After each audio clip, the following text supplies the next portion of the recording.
భాస్కర్రావు గారు. మరి వారికి ప్రభు ఇచ్చినటువంటి గొప్ప సంఘాన్ని బట్టి ఒక ఆలోచన తీసుకున్నాడు. ఆయన వయసు పెద్దదైంది కదా, మరి ఏదైనా ప్రభు పిలిస్తే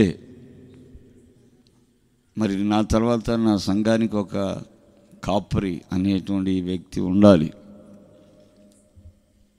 ఆ కాపరి ఉన్నప్పుడు విశ్వాసులు ఆదరించబడతారు, దీవించబడతారు, సంఘం దేవుడిచ్చిన సంఘం స్థిరపడుతుంది, నిలబడుతుందని ఒక మంచి ఆలోచన తీసుకొని, ఆరోగ్యం మరి ఆ మధ్యకాలంలో సరిలేకపోయినప్పటికీ మరి ఈ రోజున ఒక మంచి ఆలోచన తీసుకొని తన కుమారుడు తనను వెంబడించడం వల్ల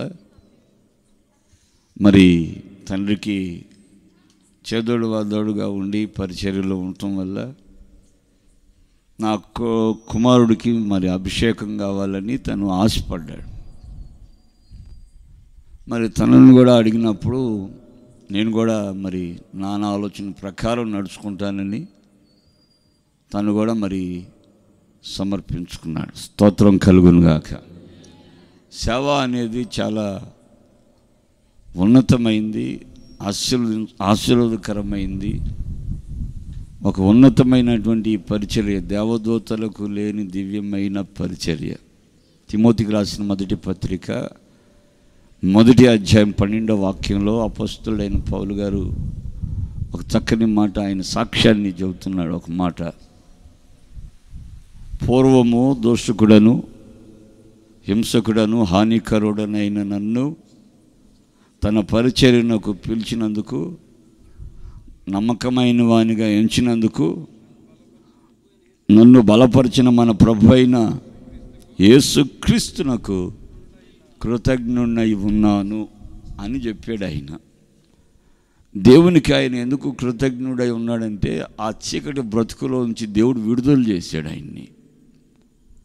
అదే ఆయన పిలవకపోతే ఆ చీకటి బ్రతుకులోనే ఉండి అలాగే చచ్చి ఆ తర్వాత అగ్నిగుండానికి వెళ్ళిపోయేవాడు. గనుక ఆ యొక్క చీకటి జీవితంలో నుంచి, ఆ భయంకరమైన పాపపు ఊబిలో నుంచి విడుదల చేసి ప్రభు తన స్వరముతో ఆయన పిలిచి ఆయన వెళ్ళిన చోటనెల్లా ఆయనకి జయమునిస్తూ క్షేమాన్నిస్తూ ఆయన చెప్పే సందేశం ద్వారా అనేక మంది మార్చబడుతూ సంఘాలు కట్టే కృప, దైవజనులు నియమించే కృప ఆయనకి ఇచ్చినందుకు, ఆ పరిచర్యని పొందినందుకు ఆయన కృతజ్ఞుడై ఉన్నాను అని చెబుతున్నాడు. నిజంగా ఈ సేవలో ఉన్నటువంటి ఈ రహస్యం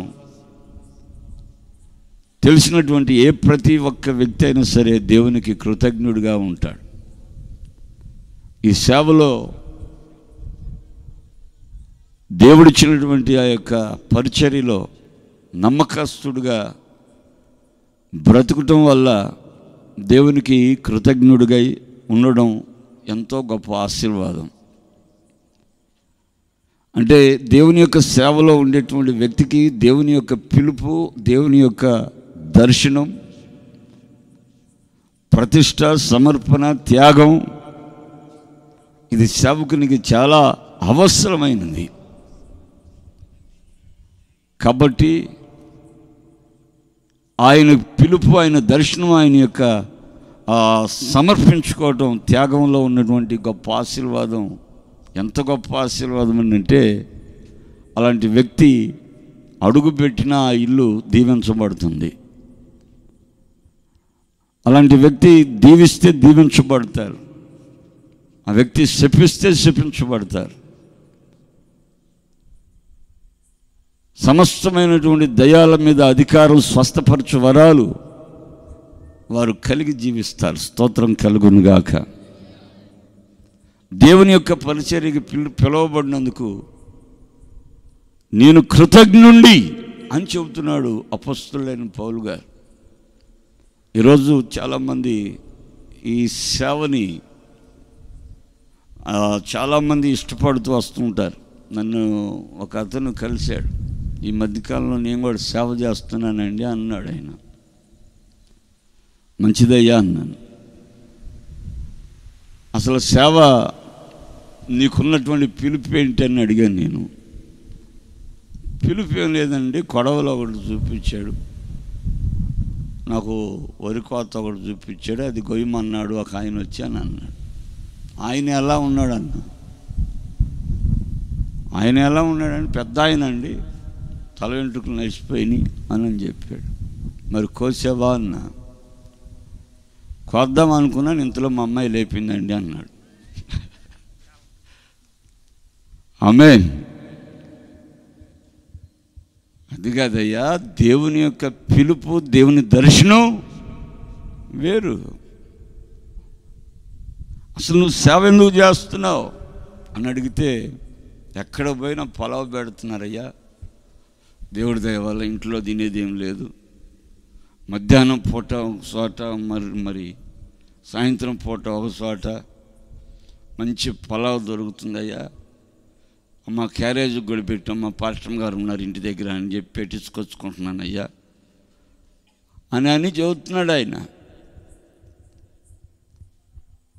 అయితే ప్రభు ఆయన ఎందుకు పిలిచాడో, దేనికి వచ్చాడో, పరిచర్య విషయం లోతు ఆయనకి తెలీదు. కమ్మగా దేవుని పరిచర్యకు వస్తే కోట్ వేసుకోవచ్చు, భాస్కర్ గారు వేసి చూసిరా, కోట్ వేసుకోవచ్చు, బుట్లు వేసుకోవచ్చు, కారు నడుపుకోవచ్చు చక్కగా. 10 మంది మనం వస్తుంటే లేచి నిలబడుతుంటారు. ఈ గౌరవాలు, ఈ కార్యక్రమాలు కాదు.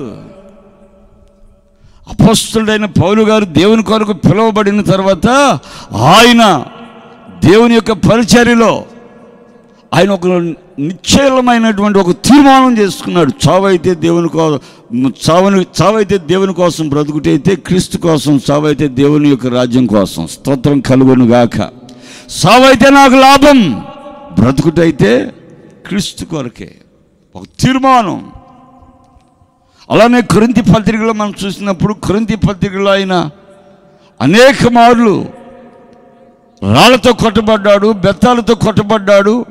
ఆత్మీయుల ద్వారా, శరీర సంబంధమైనటువంటి మనుషుల ద్వారా, రక్త సంబంధుల ద్వారా, అనేకుల ద్వారా ఆయన హింస ఆపదల్లో ఆయన పడ్డాడు. ఆయన 2 మార్లు ఆయన పడవలో ప్రయాణం చేస్తున్నప్పుడు ఓడ బద్దలైపోయింది. అయినా కూడా ఆయన శ్రమ పడడానికే ఇష్టపడ్డాడు, కానీ ఆయన తిరిగి మరలా లోకంలోకి వెళ్ళడానికి ఏమాత్రం కూడా ఇష్టపడలేదు. ఆమేన్. ఆయన దేవుని కోసం శ్రమ పడ్డాడు, దేవుని కోసం కష్టపడ్డాడు, దేవుని కోసం కొట్టబడ్డాడు, దేవుని కోసం నడిపించబడ్డాడు, దేవుని కోసం నడిపించబడ్డాడు. ఆయన అనేక మందిని రక్షించడానికి, చీకటిలో ఉన్న వారిని వెలుగులోనికి నడిపించడానికి, నశించిపోతున్న ఆత్మలను రక్షించడానికి తను తాను సమర్పించుకున్నాడు. చప్పట్లు కొట్టండి గట్టిగా. ఆమేన్.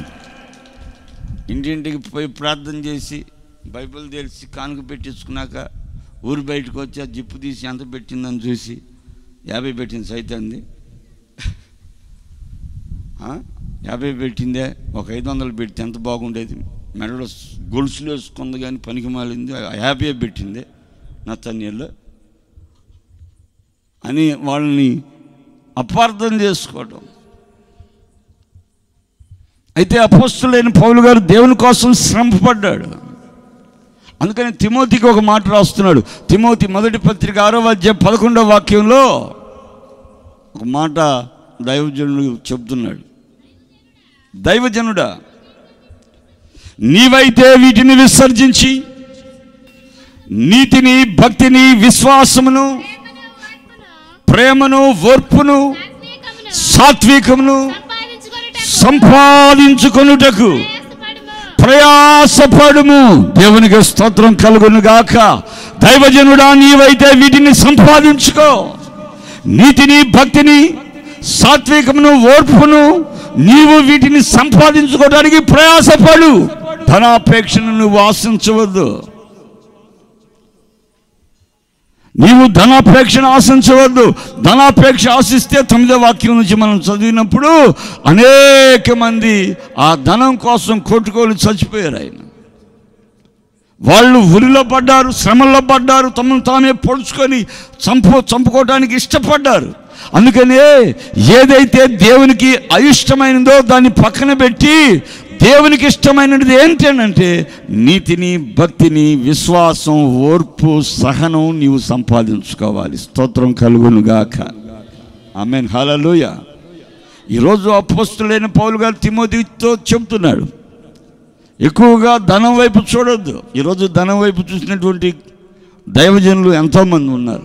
గెహజీ ఒక ఉన్నతమైన దైవజనుని దగ్గర పరిచర్య చేస్తూ ఆ పరిచర్యలో ఉంటున్నటువంటి ఆ సమయంలో ఆ యొక్క సిరియా దేశం నుంచి వచ్చినటువంటి ఒక కుష్ఠవ్యాధుడు బాగుపడిన తర్వాత దైవజనునికి కానుకిచ్చి వెళ్ళాలని వస్తే దైవజనుడు అన్నాడు, నీ దేశపు సొమ్ములు నువ్వే తీసుకొని వెళ్ళు. అయ్యా అయ్యా టన్మాకయ్యా, కృతజ్ఞతతో ఇస్తున్నాను కానుక అని అంటే, లేదు లేదు నీదే తీసుకొని వెళ్ళిపోమన్నాడు. అయితే మనమేమనేవాళ్ళం, ప్రైజ్ ద లార్డ్ బ్రదర్, దేవునికి స్తోత్రం. ఇప్పుడే అసలు పెరుగన్నంలో మిరపకాయ నంచుకొని తిన్నాను, ఏంది ప్రభా అన్నాను, ఈలోపు నువ్వు వచ్చావయ్యా అని. దేవునికి స్తోత్రం కలుగును గాక. ఇదంతా నటన జీవితం. అసలు మన సంపద ఆయనే. ఎవరు? నాకు దైవజనులు చెప్పారు, యెహోవాయే స్వాస్థ్యం. స్తోత్రం కలుగును గాక. సంఖ్యాకాండంలో చక్కగా రాయబడి ఉంది, యెహోవాయే నీకు స్వాస్థ్యం. ఆయనే మనకి సిరి సంపదలుగా మనలను ఆవరించి ఉన్నప్పుడు ఒకడు ఇచ్చేదాని మీద ఎట్టి పరిస్థితుల్లో దైవజనుడు ఆశపడ్డాడు. కాబట్టి ఈ గెహజీ ఏం చేశాడనంటే, ఆ నయమాను వెళ్తుండగా పరిగెత్తుకొని వెళ్ళి ఆయనతో చెబుతున్నాడు, అయ్యా ఇందాక మా దైవజనుడు వద్దన్నాడు, ఇప్పుడు తీసుకుని రమ్మన్నాడు అయ్యా, ఆయనతో తలకాయ నొప్పయ్యా, ఆయనతో మేము పడలేకపోతున్నాం అయ్యా అన్నట్టు చెప్పాడు ఆయన. అంతలో ఆయన ఏమన్నాడు, అయ్యా ఆయన అడిగితే శుభ్రంగా తీసుకుని వెళ్ళయ్యా, ఎంత మొయ్యగలవో అంత తీసుకుని వెళ్ళయ్యా అని చెప్పి అన్నాడు. అన్నప్పుడు ఆయనతో పని వాళ్ళని కూడా తీసుకెళ్ళారు. ఎవరిని? సర్వెంట్లను కూడా తీసుకెళ్ళాడు ఆయన. మూటలో కట్టుకొని శుభ్రంగా మోసుకుంటూ తీసుకొచ్చి ఇంట్లో పెట్టుకున్నాడు. మళ్ళీ ఏమి ఎరగనట్టుగానే మందిరంలో దైవజనుడి దగ్గరికి వచ్చాడు. దైవజనుడి దగ్గరికి వస్తే దైవజనుడు అడిగాడు, నువ్వు ఎక్కడికి పోయావుందా కానీ. అదేందండి పాటర్ గారు, ఎక్కడికి పోయా ఉంటావు ఏంది, నేను ఎక్కడికి పోతానండి, నా మీద అంత అనుమానమా నీకు? అదేందండి అట్ట మాట్లాడుతున్నారు మీరు, నేనేంటో నీకు తెలీదా అన్నట్టుగా.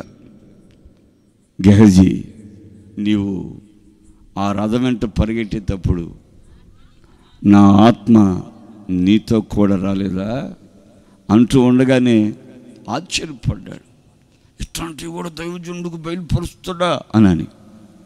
ఈలోపు ఆయన అన్నాడు, నువ్వు తెచ్చుకున్నది సొమ్ము కాదు, వాడు పోగొట్టుకున్న కుష్టు అంటూ ఉండగానే ఆయన మోకాన్ని ఏం పుట్టింది? కుష్ఠరోగం వచ్చేసింది. ఆమేన్, ప్రైజ్ ది లార్డ్, హల్లెలూయా. ధనం వెంట మనం పరిగెత్తకూడదు, ధనమే మన వెంట పరిగెత్తుకొని రావాలి. చపల కొట్టు గట్టిగా, ప్రైజ్ ది లార్డ్. అందుకే దైవజనులు చక్కటి పాట రాశాడు, సర్వకృపానిధివి సంపదలగనివి,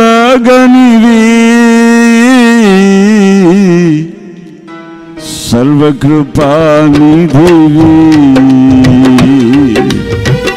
సంపదలగనివి, సకలము సకలము సకలము సకలము చేయగలని వైపేన కన్నులెత్తి చూచెదా, కలవరపడి కలవరపడి కలవరపడి కొండల వైపు నా కన్నులెత్తుదునా, నీవు నాకుండగా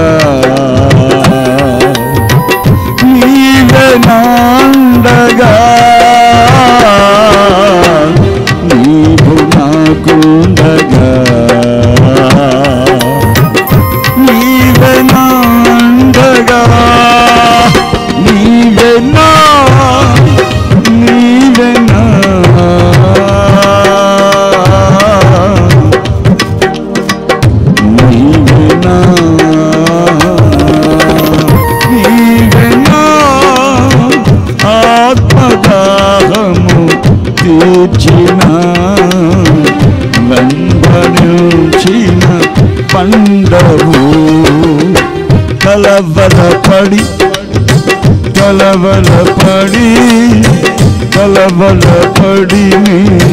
గుండల వైపు కన్నులెత్తుదునా.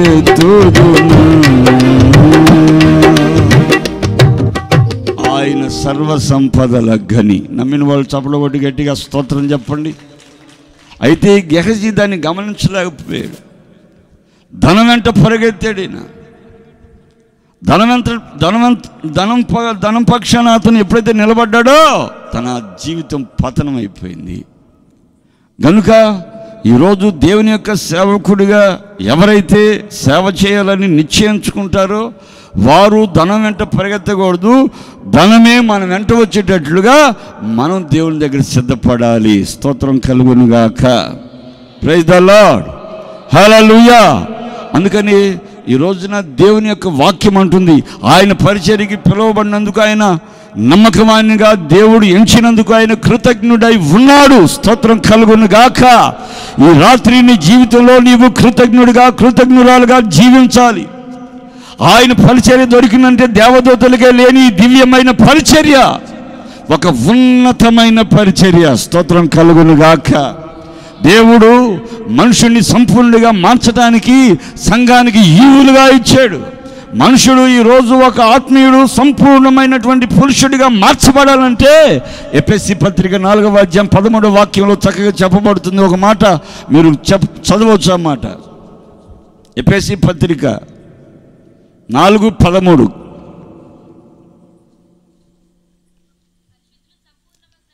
పరిశుద్ధులు సంపూర్ణమగినట్లు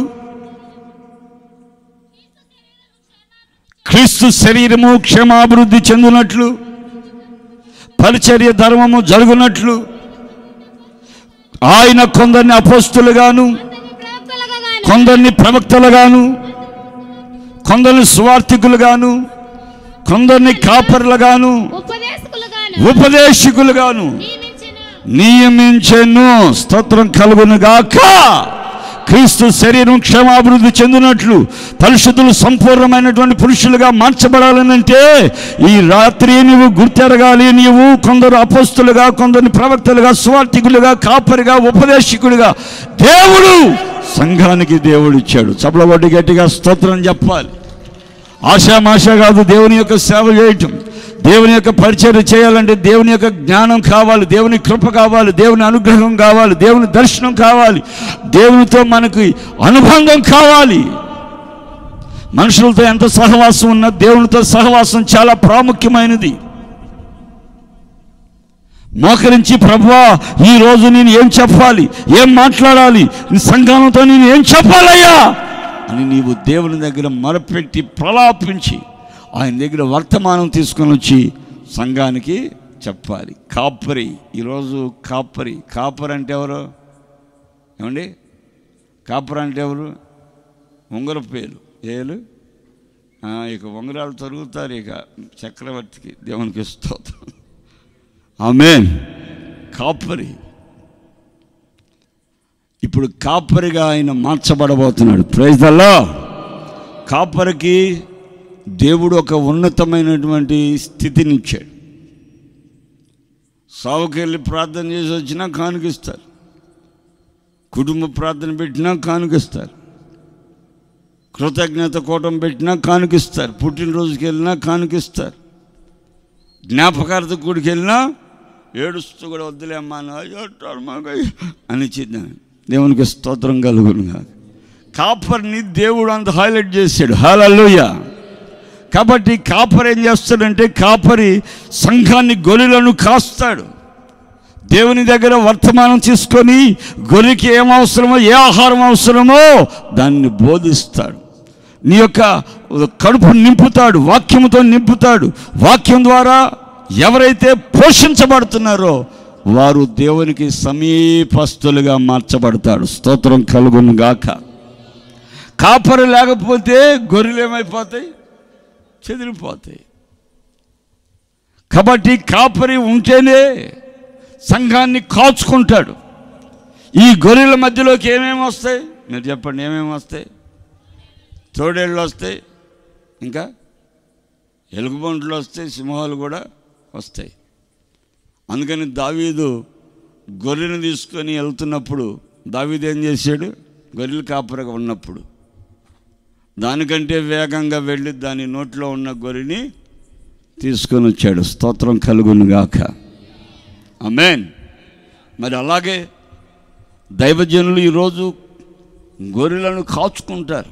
కొన్ని సింహాలు వస్తాయి, తోడేళ్ళు వస్తాయి, ఎలుగుబంట్లు వస్తాయి, భయంకరమైనటువంటి జంతువులు వస్తాయి. ఎక్కడికి వస్తాయి? సంఘంలోకి వచ్చేస్తాయి, గొర్రెల మధ్యలోకి వస్తాయి. మీకు దుప్పట్లు ఇస్తాం, ఇస్తాం, మీకు ఇస్తాం, పిల్లల్ని హాస్టల్లో చేర్పించుకుంటాం, మా యొక్క మందిరానికి వస్తే మీ కుటుంబం సమితంగా మళ్ళీ బాప్తిసం పొందితే 500 రూపాయలు ఇచ్చి బైబిల్ ఇస్తాం అని కొన్ని తోడేళ్ళు వస్తాయి. అరే వీళ్ళు రక్షించబడ్డారు కదా, బాప్తిసం పొందారు కదా, ఒక సంఘానికి సభ్యులు కదా, ఒక సంఘంలో ఎదుగుతున్నారు కదా, ఒక సంఘ కాపరి ఒక భేదాయన మంచిగా సేవ చేస్తున్నాడు కదా, కష్టపడుతున్నాడు కదా అని చూడవి తోడేళ్ళు పడి వెంటనే చీల్చుకు తింటాయి. ఏం చేస్తాయి? చీల్చుకొని తింటాయి. దేవునికి స్తోత్రం చెప్పండి. కాదంటారా మీరు? చెప్పండి, నిజమా? అవునా? అవునా కదా?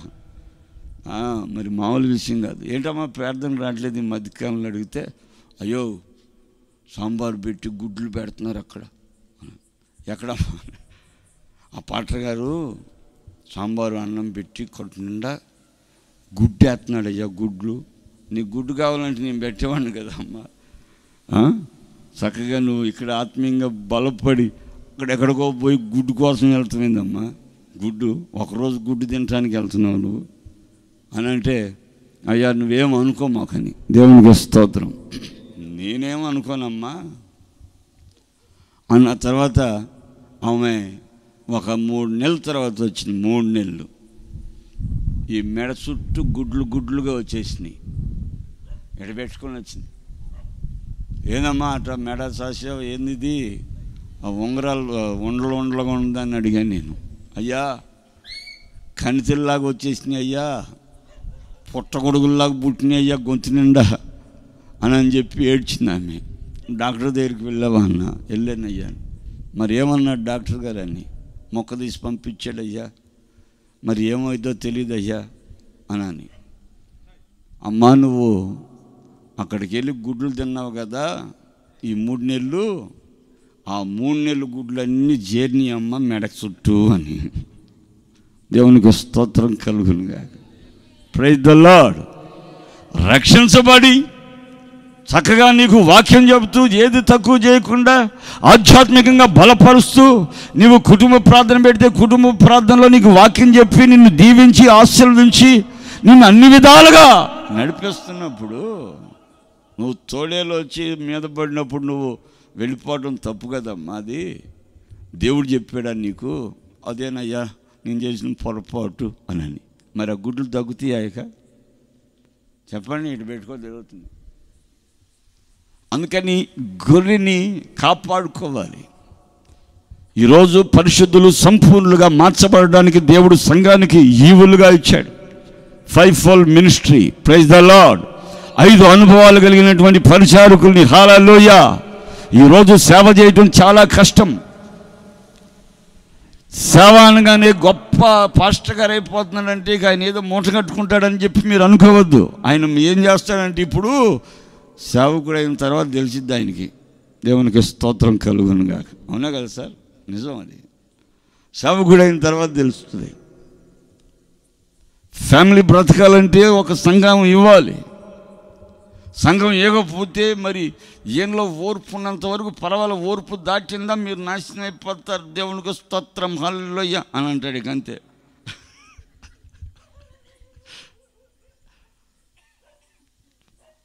రాత్రి సాంబార్ వేసుకొని తిన్నాం.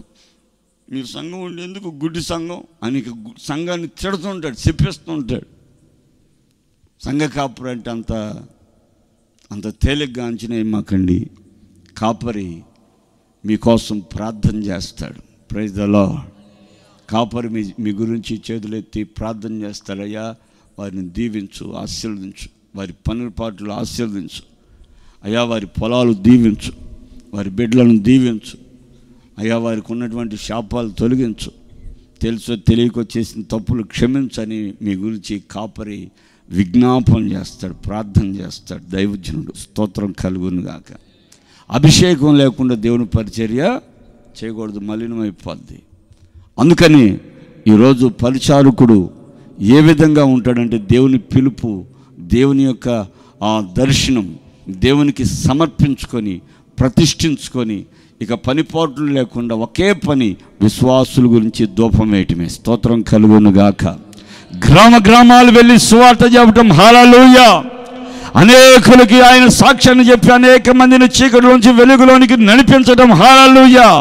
పరిశుద్ధుల్ని సంపూర్ణంగా మార్చటమే ఆయనకి ఇచ్చినటువంటి పని. ఆ సమయాన్ని వ్యర్థం చేయకుండా దేవుని పని చక్రవర్తి చేయాలి. ఒక దైవజనుడిగా ఉన్న ప్రతి ఒక్కరూ చేయాలి. నేను 16వ సంవత్సరంలో ప్రభుకి సమర్పించుకున్నాను. 1995వ సంవత్సరంలో అక్టోబర్ నెల 29వ తారీఖున దేవుని సేవకు వచ్చాను. ఆ రోజు నుంచి ఈ రోజు వరకు కూడా విరామయం లేకుండా 30 సంవత్సరాలుగా దేవుని పనిలో ఉన్నాను. స్తోత్రం చెప్పండి, గట్టిగా చెప్పండి. ఏ రోజు కూడా నాకు బాగోలేదు అని మనసులో పండుకొని డొల్లాడింది లేదు. ప్రతిరోజు 24 గంటలు అని రాసి ఇచ్చినట్టు ఇచ్చాడు దేవుడు. సపలగొడ్డు గట్టిగా. కడుపు నొప్పి, తలనొప్పి, పంటి నొప్పి, ఏ నొప్పి అనేది లేకుండా సంపూర్ణమైన ఆరోగ్యాన్ని ఇచ్చి ప్రతి గ్రామానికి ప్రతి చోటకి దేవుని సువార్తను ప్రకటిస్తూ, ఆయన యొక్క సువార్తని ప్రకటిస్తూ, ఆయనలో ఉన్న సుగుణాలని ప్రకటిస్తూ ఈ రోజున దేవుని సేవ చేయటానికి దేవుడు కృపనిచ్చాడు. అందుకని ఈ రోజు వరకు కూడా దేవుని పని చేయగలుగుతున్నాను. ఇక ముందును ఆయన తన పరిచర్యలను నడిపిస్తాడు. దేవునికి స్తోత్రం కలుగును గాక. అయితే దేవుని యొక్క సేవ చేసే వారిని మనం బలపరచాలి, ధైర్యపరచాలి. మనం ఏవైనా వస్తువులు కొనుక్కోవచ్చు కానీ సేవకుని కొనలేమండి. మార్కెట్కి వెళ్ళి దొరకరు. నీవు ఒకవేళ ఏదైనా సేవకుని తెచ్చుకున్న జీతం ఇవ్వాలి, కానీ నీకోసం సమర్పించుకొని సేవ చేసేవాడిని నీవు చేతుల్లో ఎత్తి పట్టుకోవాలి. సేవకుని నువ్వు పోషించాలి. సేవకునికి నీ రాబడి అంతటిలో నీవు వారికి 10వ భాగం ఇవ్వాలి. చాలా ఒక సహోదరుడు వచ్చి నాతో మాట్లాడాడు. ఏం తమ్ముడని. అన్నా నాకు పిలుపు లేదు, సేవ చేస్తున్నాను అన్నాడు. నేను చేయొచ్చా లేదా అన్న. బ్రహ్మాండంగా చేయొచ్చు అన్నాను. అన్న కొంతమంది పిలుపు లేకుండా సేవ చేయకూడదు అని అంటున్నారే అని. మరి యెహోషువకి ఏం పిలుపు ఉందయ్యా? ఉందా పిలుపు? ఎలీషాకి పిలుపు ఉందా? ఏలియా పిలిచాడు ఆయన్ని. దేవునికి స్తోత్రం కలుగునుగా. అర్థమవుతుందా? యెహోషువ ఎవరి పరిచారకుడని రాసింది బైబిల్లో? మోషే పరిచారకుడైన. అది దేవునికి స్తోత్రం చెప్పండి. కాబట్టి నువ్వు పరిచర్య చేయి. మోషే కంటే కూడా గొప్ప సేవ చేశాడు యెహోషువ. చప్పట్లు కొట్టండి గట్టిగా. అన్నా నువ్వు నన్ను బలపరిచావన్నా, ఎప్పుడు చూసినా నన్ను పొడుతున్నారన్న చాలామంది అని చెప్పాడు. ఆ వాళ్ళని పట్టించుకోవద్దు. నువ్వు దేవుని సేవ కల్ముషం లేకుండా దేవుని సేవ చేయి. నీకు దేవుడు కొన్ని ఆత్మలను అప్పగిస్తాడు. స్తోత్రం కలుగును గాక. నీ ద్వారా సంఘాలు కట్టబడతాయి. నీ దర్శనం, నీ ఆలోచన అంతా కూడా సేవ మీదే ఉండాలి. ఎవరి మీద ఉండాలి? సేవ మీదే ఉండాలి. దేవుని యొక్క సేవలోనే ఉండిపోవాలి. దేవుడు నీకు ఇచ్చినప్పుడు సంతోషపడాలి. ఎవరి దగ్గరికి వెళ్ళి చెయ్యి చాపకూడదు. సంఘాన్ని పోషిస్తే సంఘం నీకు 10వ భాగం కానుకొని ఇస్తుంది. సేవకుడు చెప్తున్నాడు, అన్న నాకు డెవలప్మెంట్ లేదు, మీరు ఎలా డెవలప్ అవుతున్నారు అని అడిగితే, డెవలప్మెంట్ లేదు అని అంటే నీవు దేవునికి 10వ భాగం ఇవ్వాలయ్యా అని అన్నాను. అదేంటన్నా పాస్టర్లు కూడా 10వ భాగం ఇవ్వాలా అని అన్నాడు. ఇవ్వాలయ్యా అని. విశ్వాసులు ఇస్తున్నారు కదా, మీ పాస్టర్లు కూడా ఇవ్వాల్సిన అన్నాను. ఈ మాట తెలియకుండా ఎట్లా చేస్తున్నావు సేవ అన్నా. అదేలే తెలియక అడుగుతున్నాను అన్నాను. అందులో సంఖ్యాకాండంలో చక్కగా రాసిన 18వ అధ్యాయం 5వ వాక్యంలో ఒకసారి చదువుకొని మనం ముగించుకుందాం. కరెక్ట్గా 10 గంటలకు అన్నాడన్న 10 గంటలకు ఇస్తానా? మరియు యెహోవా నీవు లేవీయులతో ఇట్లనుము, నేను ఇశ్రాయేలుల చేత మీకు స్వాస్థ్యంగా ఇప్పించిన 10వ భాగమును మీరు వారి యొద్ద పుచ్చుకొనినప్పుడు మీరు దానిలో అనగా ఆ 10వ భాగములో 10వ భాగమును యెహోవాకు ప్రతిష్టార్పణముగా చెల్లించుము. దేవునికి స్తోత్రం కలుగునుగాక. ఒక సేవకుడు డెవలప్ అవ్వాలంటే తీసుకునేటప్పుడు తినేటప్పుడు ఇతను కూడా ఇవ్వాలి, అంతే. ఇచ్చి గుప్పిళ్ళు ఇప్పాలంతే. విశ్వాసులను గుప్పిళ్ళు ఇప్పండి మూటలు ఇప్పండి అని అనకూడదు. మనం వాళ్ళు మనం కూడా ఇప్పాలా. దేవునికి స్తోత్రం చెప్పండి. అవునా కదండి? నమ్మకంగా దేవుడికి ఇవ్వబట్టే ఈరోజు దేవుడు సంఘాలు ఇచ్చాడు. నాకు ఏం కావాలో ఏది కొదువు లేకుండా, తౌడుకోకుండా, అది లేదు ఇది లేదు అనుకోకుండా, ఏదైనా వస్తువులు తప్పమని మళ్ళీ కొనుక్కొని వచ్చేంతగా ఎవరి సహాయం లేకుండా, దొరల సహాయం లేకుండా, రాజకీయ నాయకుల సహాయం లేకుండా దేవుడు సకల సమృద్ధిని దేవుడు నా చుట్టూ పచ్చని పైరును ఉంచాడు. సపడ కొట్టడానికి గట్టిగా ప్రైజ్ ద లార్డ్, హల్లెలూయా. అంత కమ్మగా దేవుడు దీవించాడు. అలా దీవించడానికి గల ఏకైక కారణం ఏంటంటే దేవుడు నాకు ఇచ్చిన సంఘం గొప్పది. ఆ సంఘం నాకు ఇచ్చినటువంటి 10వ భాగంలో మొదట నేను 10వ భాగం తీసి ప్రభుకి చేస్తాను. ఖర్చు పెట్టే ఆ కృప దేవుడు నాకు ఇచ్చాడు కనుక నాకు అంటూ ఏ బాధ తెలియకుండా నన్ను పోషిస్తున్నాడు. అలా పోషిస్తున్నాడు, దీవిస్తున్నాడు. ఎవరో ఏదన్నా ఇస్తారేమో అని ఎదురు చూసి ఆలోచన లేదు. దేవునికి స్తోత్రం చెప్పండి. Praise the Lord. అది భూస్థాపన చేసి నేను వస్తుంటే అన్నయ్య కాసేపు పాకు కానుకిచ్చి పంపిస్తున్నా. సరేనమ్మా, వాళ్ళ ఇంట్లో బాగా కారెక్కి వస్తున్నా. కిలోమీటర్ వచ్చినా కూడా బైక్ వేసుకుని వచ్చి అడ్డం ఆపి కానుక ఇచ్చారు. 5,000. ఎంత? భూస్థాపనకి.